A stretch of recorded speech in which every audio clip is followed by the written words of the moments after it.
Thank you very much for staying with us right here on The Nation on Ratnam TV. Today we're diving into a topic that's become an integral part of our daily lives.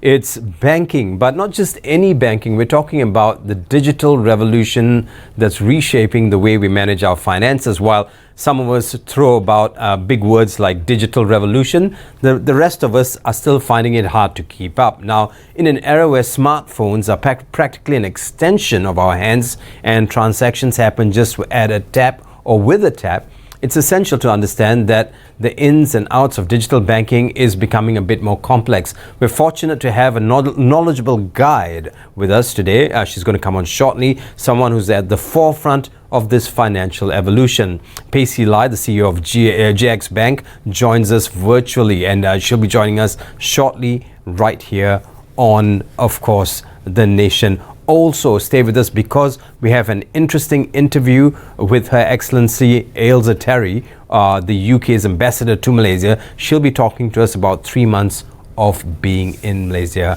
Welcome to The Nation.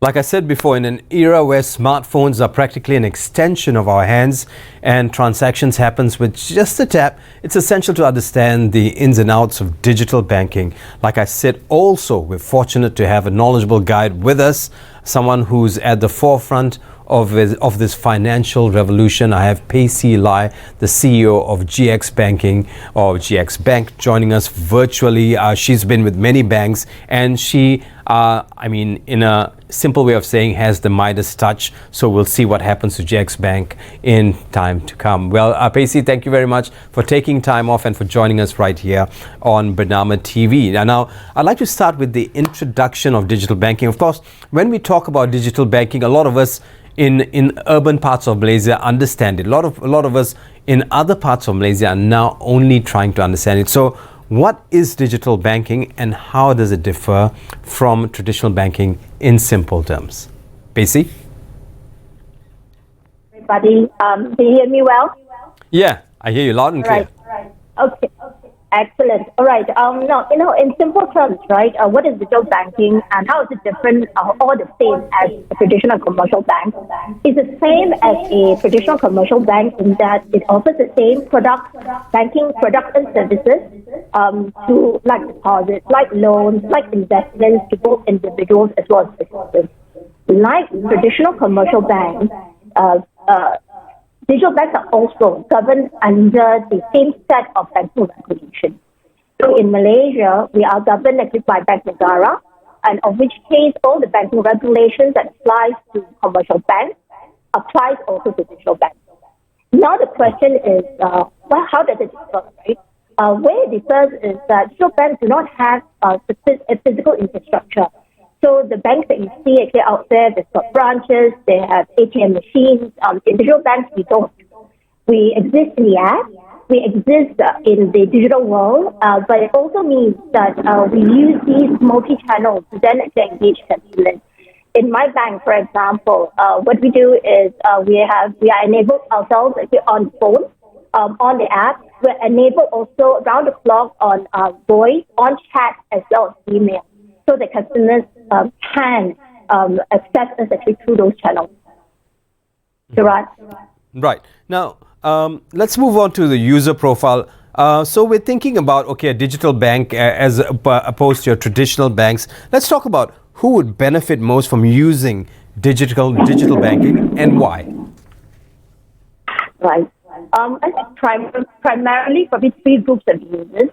So the first group of users are those who like their banking experience to be fast, to be convenient, to be instant, to be seamless. And those are also the ones who are pretty comfortable actually using their digital device to actually bank. In this regard, you will find digital banking to be very easy, very quick, very seamless, and actually to a very large extent pain-free. The second are users that are in places that are pretty hard to reach. So as Gerard has pointed out, right, the smartphone is already an extension of his hand.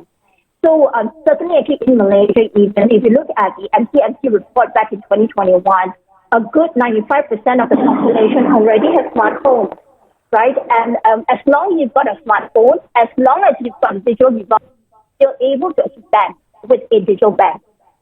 And the third group are truly actually a group of users that are a little bit more underserved and unserved by the banks of today. And Bain and companies already pointed out back in some years ago that 55% of the adult population in Malaysia are underbanked, 8% are unbanked. In that regard, what digital bank is able to do is use the technology and the volume of data that we have and find a way to provide financial access to this group underserved segments who are actually underserved today. So we think there are three groups, and these are the three groups. Right. Now let's move into the key advantages of digital banking. Can you highlight a few key advantages of digital banking that make it attractive to people to want to latch onto it or for users? Yeah, I think there are probably four. It's easy access and really greater convenience. Because banking really is in the pocket, right? So that's number one. So that's a big, I think that's a big advantage. The second is that because the digital banks are able to use the advanced technologies of today and the data analytics, which actually gives us the insight on how to offer up solutions to customers actually at the right time. So therefore, digital banking product is expected to be a lot more personalized and a lot more relevant actually to the user at that point in time. So you should be able to find more user-friendly and relevant product right up front. That's the second. The third is that digital banking do not have physical infrastructure. So what that means is we are pretty asset-light, and therefore actually in theory, the cost of operation actually reduces. With this cost of operation reducing, what that means is that we were able to pass on actually these cost savings to customers and to the users. So we expect that relationships become a little bit a lot higher value, meaning that returns could be higher, cost should be lower, cost of borrowing should be lower. And last is because we're building the bank today with today's technology. So what that means is that technology we're using is faster, it's more agile, and therefore we're able to iterate actually a lot quicker on the products and services that we have. And with this iteration means that we can continuously change and innovate as customers' behavior changes. So the ability to therefore turn out more innovative products, test, and sometimes test small, right, enable the innovation that sometimes the traditional and commercial banks that we see today will be harder to help us. Right. We've sent you a set of questions and I wanted to talk about accessibility and convenience, but I'd like to move into this very important area, security measures. How does digital banking ensure the security of users or their financial information, especially for those new to online banking? Because a lot of us are Forrest Gumping our way through it, especially guys my age or people of my vintage. So how do we ensure that the information, especially for those new to online banking, is safe or secure? It's always right. We seem to be having a problem with. Yeah. Go ahead. Yeah, we were having a bit of an audio problem. Yeah. All right. Okay. Now, I was just saying that cybersecurity is a constantly moving target, and as these technology and security measures evolve, so will cyber criminals. So there are a few things that we truly actually need to do. I think on the bank side, right, on the side of the financial institutions, we need to be able to find the right technology, find the right technology tools to not only detect, to monitor, but also actually to be able to inform customers should there actually be anything out there. So the good news is that there is amazing technology that's really out there right now for us to be really able to use that to keep the infrastructure as secure as we can, but we need to keep on evolving. So that's really one. Second, actually a very big part to cybersecurity, to understanding actually data, how do you protect the data, is also actually around education. So the constant need to educate the community, to educate the consumers on what not to give, when to give, and will any bank that come to you to ask for those information, and typically we don't, right? It's sensitive information.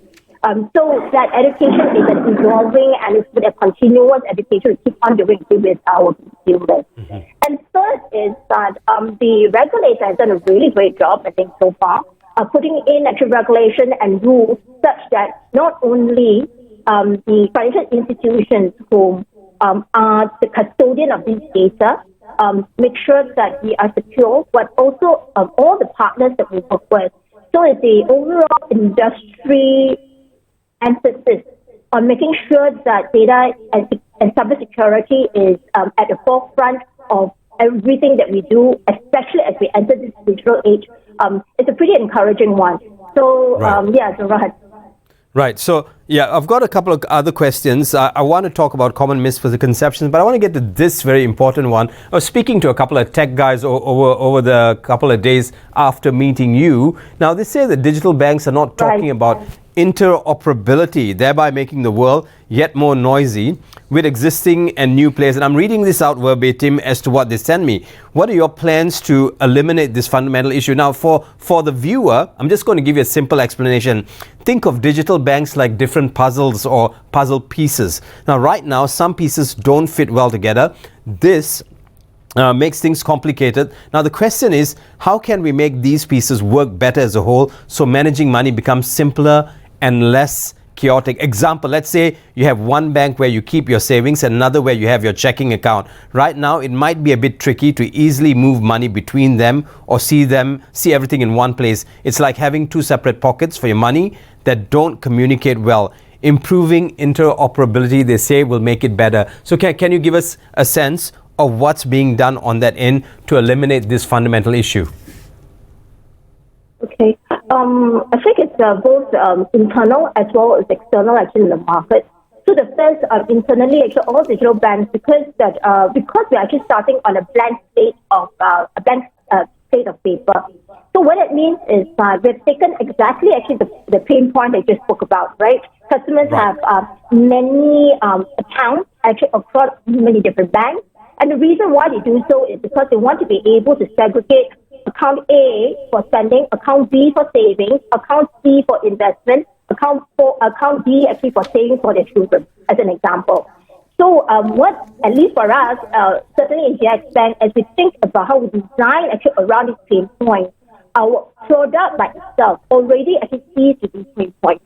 So that to enable, I think, a lot more convenience and seamless experience for customers, because in our case, we've just rolled out actually our beta testing.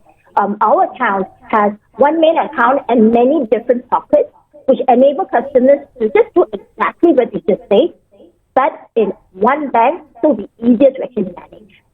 So this is not the only example. I'm sure actually many of the other banks, as well as digital banks, are actually trying to do that, to take these different pain points and figure out, right, how to make it easier for customers to bank in the financial industry that we're in through the innovative way of constructing a product. So that's one. Now, externally, there are many things that we are already doing. Like you rightly pointed out, I think in the financial industry, there are plenty of players. You have commercial banks, traditional banks that have been here for decades, and you've got digital banks that are new kids on the block who's trying to almost do the same thing, but hopefully a little bit faster and a little bit more innovative. And then you've got your fintechs that have been innovating actually for years. And then lots of these players that came in town. So digital bank actually coming in, new digital players coming in, but really actually helps is part us as a digital bank who understands actually banking, who also, because we're starting now, we are quicker, we've got tech stacks that's a lot more agile, we're able to collaborate and partner with all these different players very quickly to make sense, right, of how do we make the entire end-to-end process, right, for customer, for the users a lot less noisy, as you say. Right. That's the second big part. The third big part is that while there's a lot of noise, and I'm sure actually, Gerard, you're probably very well banked, right? But there are plenty of people whom are not as well banked, right? Who are not actually getting their needs served. So the digital bank players and sometimes the fintech players as are actually out there, where we fill the gap as a white space, as we call it, not a noisy space, but a white space. So white space where there are needs that customers have that yet to be resolved, and therefore we're there to actually solve that need. Mm-hmm. Now, we've got so many other questions to ask, and we certainly do hope we can bring you into the studio at some point, because we haven't even covered half of what we put together today. But Pacey, it was a pleasure and an honor speaking to you, the CEO of GXBank. I'm sure we'll be hearing more from her very, very soon, right here in the studios of Bernama TV. Thank you very much, Pacey. That was Pacey Lai, the CEO of GXBank, joining us to talk about digital banking, the way forward. At some point, we'll definitely have her here to talk about what it is all about and to give us more of an understanding. I'm off to a short break. When I come back, we join a captivating conversation between Clarissa of Bernama TV and the British High Commissioner to Malaysia. It's coming up next right here on The Nation. Stay with us.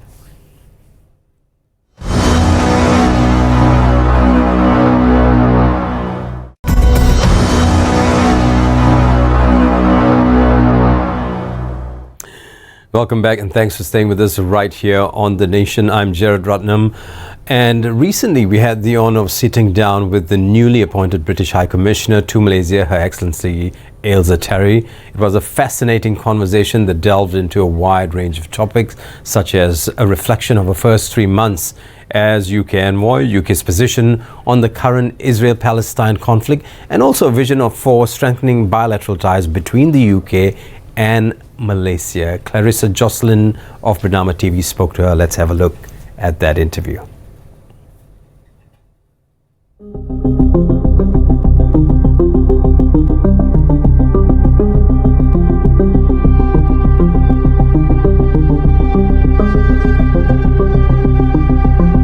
First thing is to say that the situation is a tragedy. It's something that I find very difficult every morning, and I know that people around the world in the UK and Malaysia do as well. It's awful to watch the suffering that is taking place in Gaza. Israel suffered its worst terror attack. Palestinians are in the middle of this devastating humanitarian crisis, which we need to find a way through. There are 4 things that the UK is trying to do.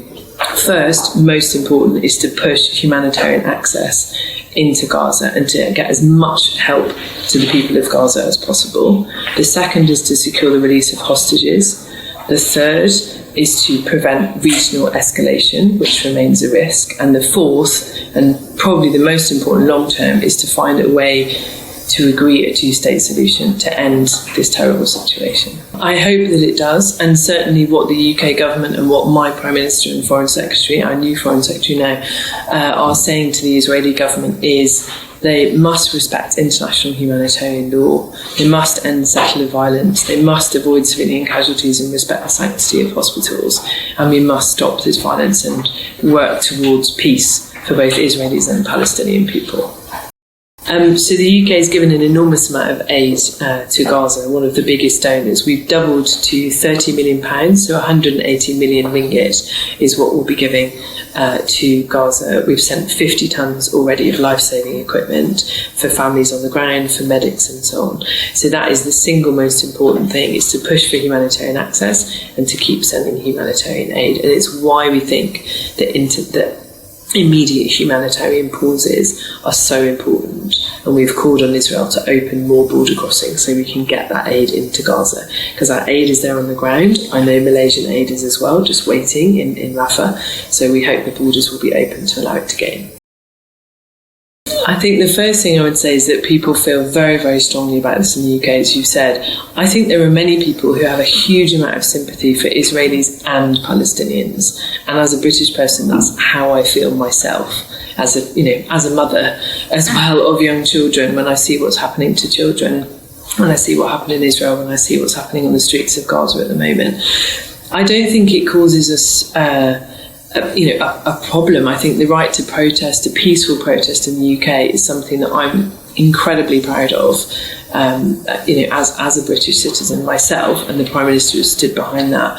What we cannot tolerate as a society is any kind of violence in those protests and any hatred.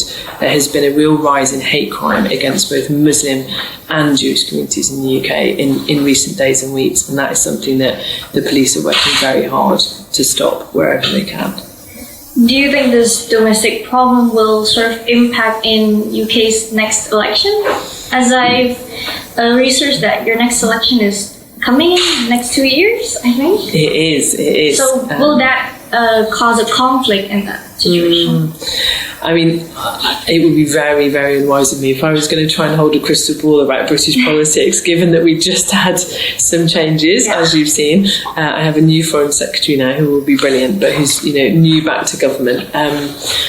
Our election, there's lots of discussion about when it will be. I imagine it will be sometime towards the end of next year is what I keep, hearing. I think this would definitely be an issue in the campaign. It's something that people in the UK care a great deal about. It's people are giving their own money. Lots and lots of British people have donated to emergency humanitarian assistance. So it will be debated definitely as part of the campaign. Well, let's just hope by the time the election comes, this whole war will be over. I really hope that for the people who are on the ground right now suffering. That's very much what I hope. It has been a wonderful whirlwind, is how I would describe it. I have received such a warm welcome from the people of Malaysia, so terima kasih for that. And my family have as well. In terms of my job, I would say my fantastic team, they've given me so much support. Playing Tongkat with Samsuri in London was my first meeting with her, and was an amazing privilege, and she let me win, which was very nice of her. Presenting my credentials to the Yang di-Pertuan Agong. I also had an audience with the Sultan of Johor. I didn't see his car collection, so I hope that I can come back and do that next time. And I think just travelling around, I've been to 6 states in 3 months, I think. So seeing the diversity of Malaysia, I've absolutely loved that. And then from a personal perspective, I think, taking my children to try Malaysian food, trying durian, obviously, taking them kind of snorkeling for the first time. They've seen this incredible biodiversity in Malaysia. They've been on rainforest hikes with me in Sabah and Sarawak. So seeing the nature and seeing the incredible different parts of Malaysia I've loved the most. So we've got a really strong foundation. I think everybody I've met has a UK story to tell or a UK connection. I haven't asked you yet, but everybody seems to know the UK. They've been to the UK. They've studied in the UK. That makes me very lucky. It means we've got a great foundation to build on. I want a really modern partnership with Malaysia that is focused on new technology. For example, working together on AI, semiconductors, digital, cyber security. We've got so much in common. I think we see things in the same way, and we have a lot to share. So that's my vision. And also to really work with Malaysia when it has the ASEAN presidency in 2025, because I think Malaysia is a leader in ASEAN on the energy transition, green growth, and I really want to support Malaysia to be more well known for that and to grow its economy, which benefits the UK as well. So when you talk about AI, cybersecurity, energy transition, so is that the sort of growth sector for businesses in Malaysia that you see? Definitely. CPTPP, which nobody can ever say the acronym for, but basically gives us the first free trade agreement that the UK and Malaysia have ever had, which is incredible to think, really. The sectors, I think, where that will really help, obviously the usual sectors that are strong for trade would be education, technology, green tech and so on. For CPTPP, I think when you think about advanced manufacturing, automotive, and the most important one of all is confectionery, which I think means that tariffs will be removed almost 100% on UK chocolate coming into Malaysia.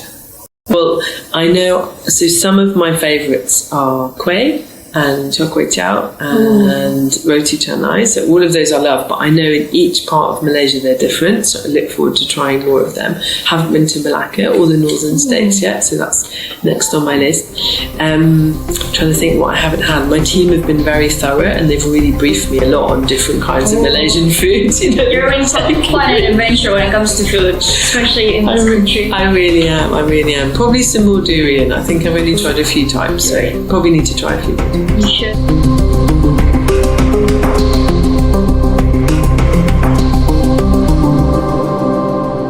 That was Her Excellency AILSA Terry from the UK High Commission, the UK High Commissioner to Malaysia.